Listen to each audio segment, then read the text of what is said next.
tutti, oggi è martedì 30 aprile 2024. Il sole sorge alle 6.06 e tramonta alle 19.48. La luna sorge alle 1.33 e cala alle 10.53. Oggi si ricorda San Pio V Papa.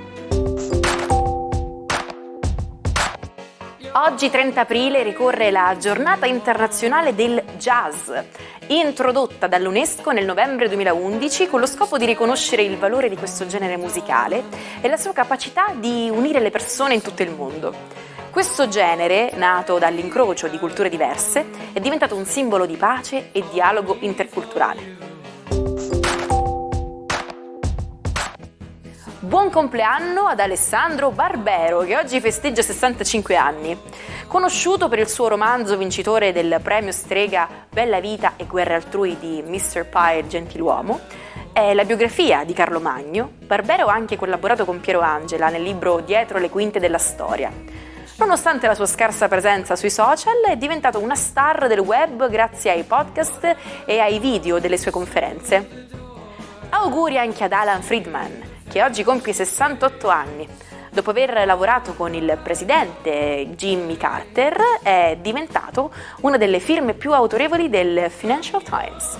Ha presentato Moneyline su Rai 3 e Maastricht Italia, ricevendo la medaglia d'onore al Parlamento italiano. Infine tanti auguri a Kristen Dust, che oggi celebra i suoi 42 anni. Ha iniziato la carriera da bambina nel film Intervista col vampiro e ha continuato ad ottenere successo in film come Jumanji e Marie Antoinette. Ha vinto il primo premio per l'interpretazione femminile al Festival di Cannes per Melancolia e ha ricevuto una nomination agli Oscar per Il potere del cane. Il 30 aprile 1989 segna il debutto di uno dei programmi più longevi della televisione italiana, Chi l'ha visto? Trasmesso in prima serata su Rai 3. Si dedica alla ricerca di persone scomparse e alla risoluzione dei misteri che hanno tenuto l'Italia con il fiato sospeso. Curiosità del giorno. Secondo uno studio dell'American College of Sports Medicine, una persona nella sua vita percorre circa 120.000 chilometri, il che equivale a fare 3 volte il giro dell'equatore. Questo calcolo si basa su una vita media di 80 anni, con una media giornaliera di passi di 5.000 passi, ovvero 4 km al giorno. E ricordate, ogni passo conta. Non solo quelli fatti per andare al lavoro o per fare la spesa, ma anche quelli accumulati muovendosi semplicemente in casa. Questa stima si applica agli americani, che sono tra le popolazioni più obese al mondo, è quindi probabile che un europeo possa percorrere ancora più chilometri nella sua vita. Che dire, siete pronti a fare il giro del mondo? Buongiorno ai 12. Se ieri la protagonista è stata Venere, oggi il protagonista è il suo complementare Marte. Vediamo cosa accade. Ariete, è Marte il vostro astro, il vostro guardiano, il vostro luminare. Sta arrivando nei vostri gradi. Più forza, più energia. Forza Ariete, adesso non vi fermerà più nessuno.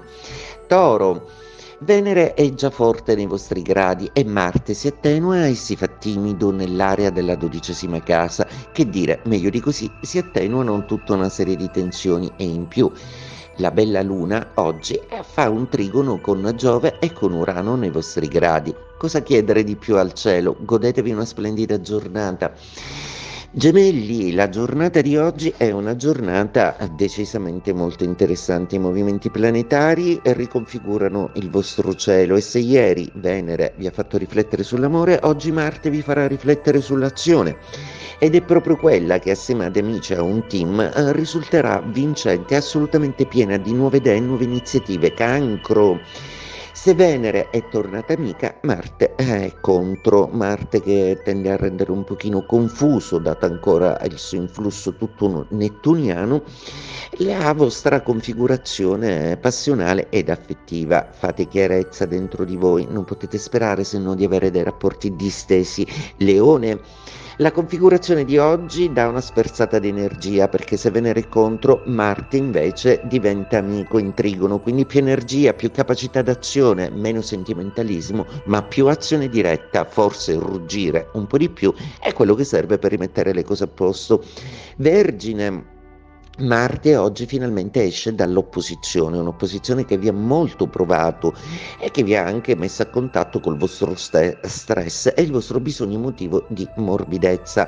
Cercate quindi di esprimere al meglio i tempi e le pause di cui avete bisogno per stare meglio. È necessario un po' di riposo. Bilancia, Marte oggi è contro, inizia la sua opposizione e con la confusione nettuniana vi mette di fronte davanti ad uno stress inevitabile ormai. Probabilmente alcuni di voi decideranno di sospendersi e di cedere le redini della faccenda a qualcun altro. Scorpione, Marte, il vostro pianeta, entra in Ariete, per cui è un Marte molto più galvanizzato e molto più potente del solito. Seppure Venere, Sole, Urano e Giove sono in opposizione, Marte vi suggerisce che occorre darsi da fare per uscire da alcune impasse, sia sentimentali che da qualche garbuglio lavorativo. Sagittario, un Marte in trigono è quello che ci vuole per riprendere energia, entusiasmo, sport e voglia di fare. Ecco, un Marte finalmente attivo che vi mette nelle condizioni non solo di sospendere una quadratura che è molto confuso, le acque, ma di rendere il cammino decisamente più agevole e su un allegro andante che voi sapete benissimo come cavalcare. Capricorno, Marte oggi entra in regime di quadratura, è un po' contro, ma è un Marte che, data la grazia e l'appoggio planetario di tutti gli altri pianeti, poco vi preoccupa, proprio perché è un Marte che vi farà sentire semplicemente lo stress lavorativo e che vi condurrà un po' più spesso all'esigenza di fare sport e di curare un po' di più il vostro corpo.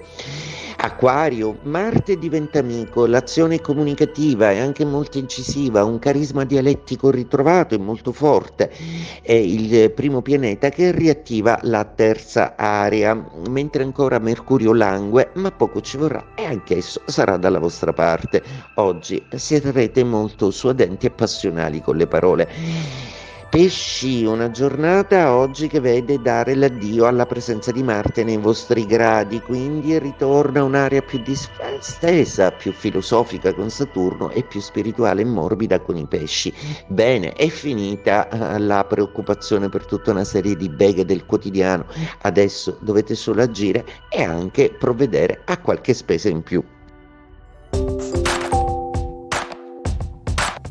Il 30 aprile del 1945 segna una delle date più significative della storia del XX secolo, la morte di Adolf Hitler. Questo giorno ha visto il leader nazista togliersi la vita con un colpo di pistola alla testa nel suo Führerbunker a Berlino, durante gli ultimi disperati momenti della battaglia di Berlino.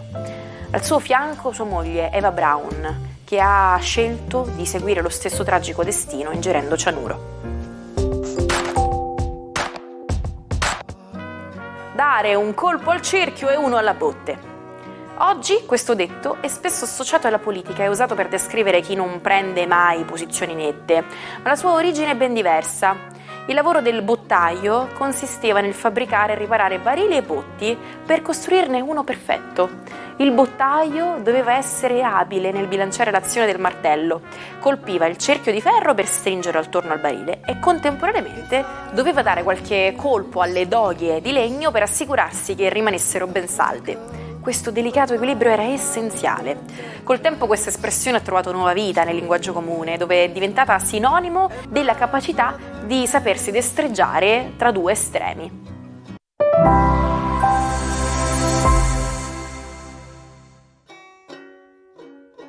Come fare per recuperare tutti gli episodi del Almanacco che avete perso? Nessun problema, ci trovate on demand su YouTube sul canale Sicilia Play. Oggi parliamo di Democrito, filosofo ma anche padre della fisica. Democrito infatti è celebre per aver teorizzato l'esistenza degli atomi, concetto alla base della scienza moderna. La parola atomo deriva dal greco alfa privativo, e temno, che significa tagliare. Quindi un atomo è qualcosa che non può essere tagliato, un'unità indivisibile, immutabile ed eterna. Democrito immagina un universo in cui queste particelle invisibili danzano nel vuoto, si incontrano e si scontrano, dando origine a tutto ciò che percepiamo con i nostri sensi. Secondo Democrito anche la morte non è altro che il distacco di questi atomi. Le particelle, una volta liberate, sono pronte a formare nuovi esseri. Egli sostiene che tutto avviene secondo un meccanismo naturale e non è quindi merito degli dei. In questo modo apre una strada completamente nuova per la comprensione del mondo. Ci salutiamo con la frase del giorno. La vita è un eco, ciò che invii torna indietro. E noi ogni giorno vi inviamo tante cose col nostro almanacco e speriamo che questo ci torni indietro con la vostra compagnia. Ci vediamo domani con l'almanacco.